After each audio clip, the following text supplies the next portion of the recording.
देखो, एक बात को मान लो कि पाकिस्तान की रियासत माशी और समाजी तौर पर नाकाम हो चुकी है। ये रियासत 23 मरतबा IMF प्रोग्राम में गई है, मगर हमारे दिमाग से खन्नास, हमारी बकवास, हमारी एरोगेंस, हमारा स्टाइल नहीं जा रहा है, हमारे सूट नहीं जा रहे हैं, हमारे कपड़े नहीं जा रहे हैं। ये पाकिस्तान IMF के इंस्टॉलमेंट के बाद भी आज की शक्ल में डिफॉल्ट में चला जाएगा। इसको कोई नहीं बचा सकता।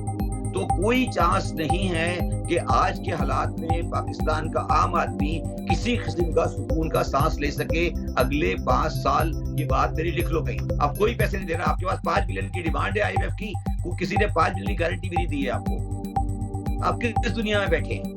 पाकिस्तान को इंडिया के साथ ट्रेड करनी पड़ेगी, जिसके लिए आप मेंटली तैयार नहीं हैं।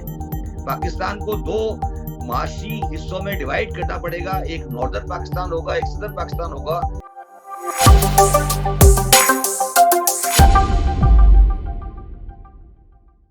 हेलो दोस्तों, स्वागत है आपका आपके अपने YouTube चैनल पर। इस वीडियो को लाइक करें, शेयर करें और हमारे YouTube चैनल को ज़रूर सब्सक्राइब करें। हमारी वीडियो की लेटेस्ट नोटिफिकेशन पाने के लिए बेल आइकन को दबाना ना भूलें।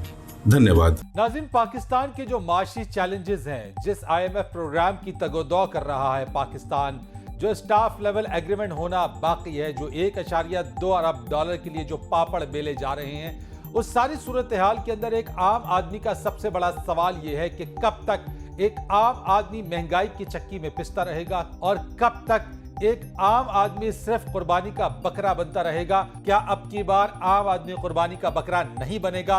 और सबसे बड़ा सवाल कि IMF का जो प्रोग्राम, जिसके लिए हम इतने पापड़ बेल रहे हैं, और उसके लिए हमें कितने पापड़ बेलने पड़ेंगे, और क्या पाकिस्तान की इस माशी सूरत हाल का खात्मा जिसका सामना इस वक्त करना पड़ रहा है IMF के इस प्रोग्राम से हल हो जाएगा?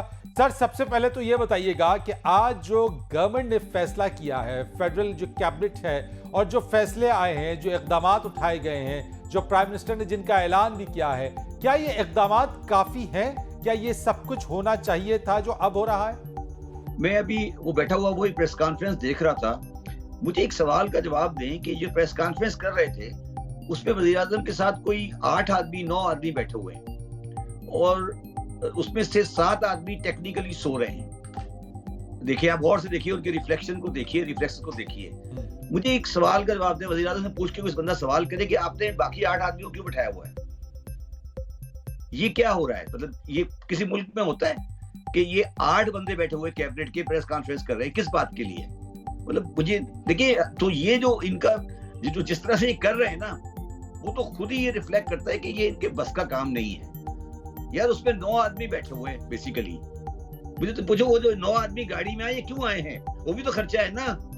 मेरी बात समझ रहे हो फरीद ने क्या कह रहा हूँ जी?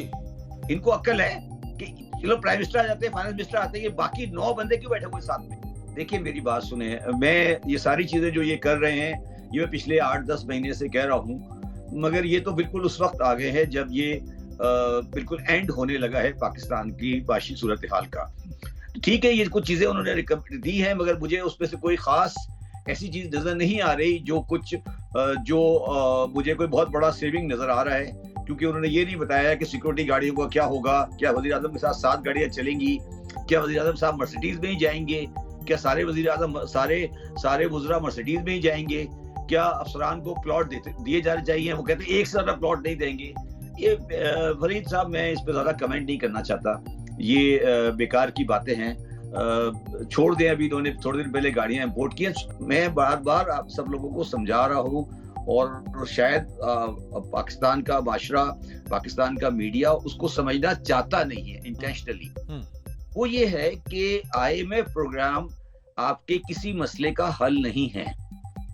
ये तो हम पागलों की तरह लगे हैं ना कि IMF का प्रोग्राम हो गया, स्टैंड बाय हो गया, स्टाफ एग्रीमेंट हो गया, ये हो गया, वो हो गया। ठीक है, ये आप ये समझे, मैं आपको बिल्कुल मिसाल से वाज़ा करता हूँ। जब कोई रियासत बीमार होती है, जैसे पाकिस्तान है आज, तो उसको एक अस्पताल में दाखिल किया जाता है। जो इंटरनेशनल अस्पताल है उसका नाम होता है IMF। ठीक, वो किसी मर्ज का इलाज नहीं है, वो सिर्फ हॉस्पिटलाइजेशन है। हॉस्पिटलाइजेशन का मतलब ये होता है कि आप उसको हॉस्पिटल में डाल देते हैं और उसे कहते हैं यार अब ठीक है, अब आप शाम को नहीं फिरेंगे, खाना सही खाएंगे, आपके कपड़े, ये आपको आम कपड़े नहीं पहनेंगे, आप हॉस्पिटलाइज हो गए। सर लेकिन वहां मौजूद डॉक्टर्स दवाइयां भी तो देते हैं ना। नहीं, यही तो आपकी परेशानी है साहब। IMF दवाई नहीं देता, यही तो मैं समझा रहा हूँ आपको। IMF आपको कोई दवाई नहीं देता, वो आपको दवाई प्रिस्क्राइब करता है। दवाई आपको बाजार से लेनी पड़ती है, यही तो मैं आपको समझा रहा हूँ। IMF की इंस्टॉलमेंट सिर्फ 1.5 बिलियन है, उससे पाकिस्तान नहीं बच जाएगा डिफॉल्ट से। ये बात पाकिस्तानियों को समझ नहीं आ रही है। जब्बर साहब, मेरा एक बड़ा सवाल है जो मैं बार बार सोच रहा हूँ, और यकीनन और बहुत सारे लोग इस सवाल को सोच रहे होंगे कि ये जो 1.2 अरब डॉलर की जो अभी की जो किस्त जो हमें मिलनी है, हमें कितने पापड़ बेलने पड़ेंगे इसके लिए? और यार मेरी बात सुने नहीं, आप फिर मेरी बात समझ रहे। 2001 की जगह 2 कर लो। अच्छा। और 2 कल मिल जाए ना तो भी मसला हल नहीं होगा। मैं ये कह रहा हूँ आपसे, ठीक। मेरी गुजारिश समझे। IMF की इंस्टॉलमेंट सिर्फ आप समझे कि ऑक्सीजन है, या समझ ले उसको उन्होंने पट्टी बांध दी है, इलाज नहीं है। इलाज उस कौम को खुद करना पड़ता है। तो ये पाकिस्तान IMF के इंस्टॉलमेंट के बाद भी आज की शक्ल में डिफॉल्ट में चला जाएगा, इसको कोई नहीं बचा सकता। जब मैंने दिसंबर 2021 में कहा था कि डिफॉल्ट से नहीं बच सकते, आप सारे हंस रहे थे, ठीक है। अब आज आप सारे मेरे साथ आगे हो गए हो, ठीक है।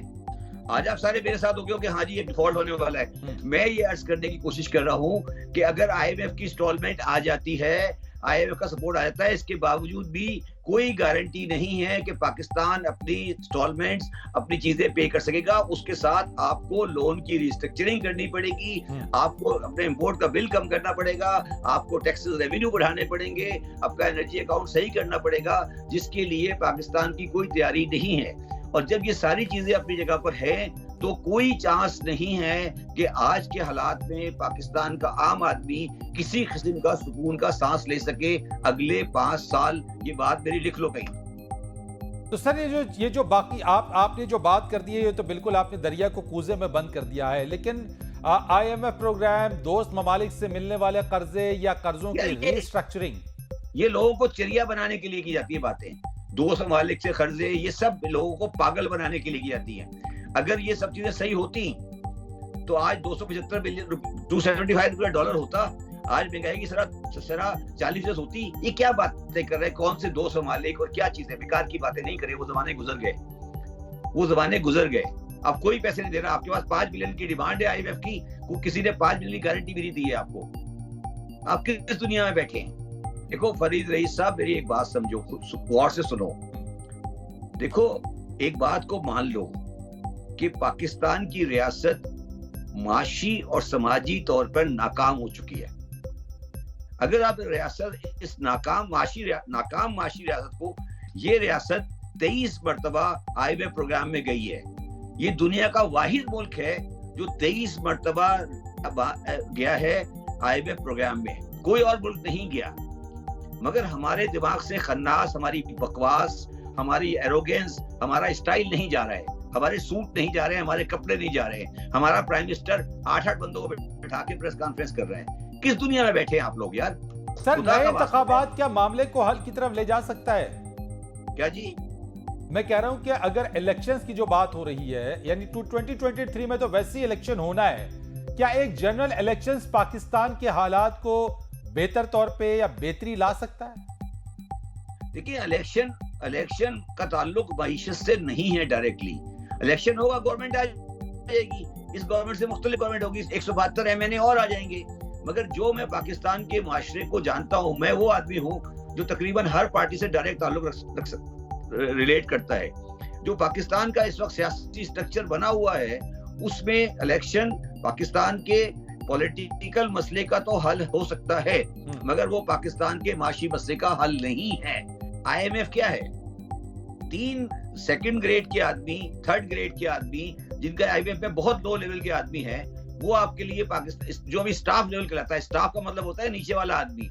अभी आपका स्टाफ लेवल, आपकी रियासत स्टाफ के लेवल पे कन्विंस नहीं कर सकती IMF को। आप सोचें, अपनी औकात को देखें कि आपकी रियासत स्टाफ लेवल, जिसे कहते हैं ना नीचे क्लर्क लेवल, को भी कन्विंस नहीं कर सकी कि आप सही बात कर रहे हैं। वो क्लर्कों ने आपकी बात नहीं मानी है और वापस चले गए, ठीक है। वो टेक्निकली क्लर्क तो नहीं कहना चाहिए, वो स्टाफ लेवल है, ठीक है। उन्होंने भी आपकी बात नहीं मानी है।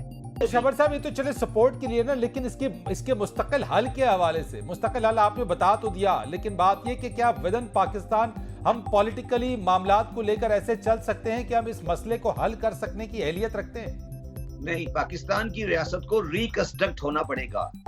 उस रिकंस्ट्रक्शन के जो बुनियादी पहलू हैं वो मैं बता देता हूँ।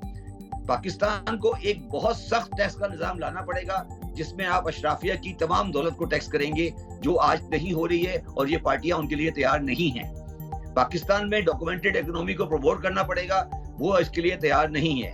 पाकिस्तान को इंडिया के साथ ट्रेड करनी पड़ेगी, जिसके लिए आप मेंटली तैयार नहीं हैं। पाकिस्तान को 2 माशी हिस्सों में डिवाइड करना पड़ेगा, एक नॉर्दर्न पाकिस्तान होगा, एक सदर्न पाकिस्तान होगा। शबर साहब, एक आखिरी सवाल आपसे करूंगा। जो इकदामात उठाए गए हैं उसमें एक नई महंगाई की एक नई लहर आ रही है। कम आमदनी तबका, जो आम लोग, तनख्वाहदार आदमी, मजदूर तबका, लोगों की परचेजिंग पावर कम होती जा रही है। वो इस नए तूफान का सामना कैसे करेंगे? वो कैसे अपने आप को जिंदा रखें? उनके लिए भी कोई प्लान है? कोई प्लान नहीं है, क्योंकि वो जो सफर कर रहे हैं वो इसी काबिल है, क्योंकि वो कभी माशी मसले के ऊपर सड़क पे नहीं आते। जिस कौम में माशी मसले के ऊपर लोग सड़क पे नहीं आते, उनका मुकद्दर यही होता है कि उनको खुदकशियां करनी पड़ती हैं। जिस मुल्क के अंदर, आप मुझे बता दें, आज ये 22 करोड़ का मुल्क है, आप अखबार पढ़ लें, कोई अखबार पढ़ लें, कोई चीज पढ़ लें, कोई आप मीडिया का प्रोग्राम देख लें, किसी ने महंगाई के बारे में कोई मूवमेंट देखा, कोई मुजाहिरा देखा, कोई कागज देखा, कोई पत्थर देखा है आपने? तो जिस बेहिस कौम के साथ आप डील कर रहे हैं, उसका मुकद्दर यही है कि उसको अशराफिया मारती रहे और उसको हम बेवकूफ बनाते रहे, और वो इस तरह से, ये आप जो कह रहे हैं कि क्या होगा, तो ये वही होगा जो उसकी किस्मत में, उसके अमाल की वजह से लिखा गया है। इस वीडियो को अंत तक देखने के लिए आपका बहुत बहुत आभार। हमसे जुड़े रहने के लिए सब्सक्राइब के बटन को दबा दें और हमारी वीडियो की लेटेस्ट नोटिफिकेशन पाने के लिए बेल आइकन को दबाना ना भूलें। धन्यवाद।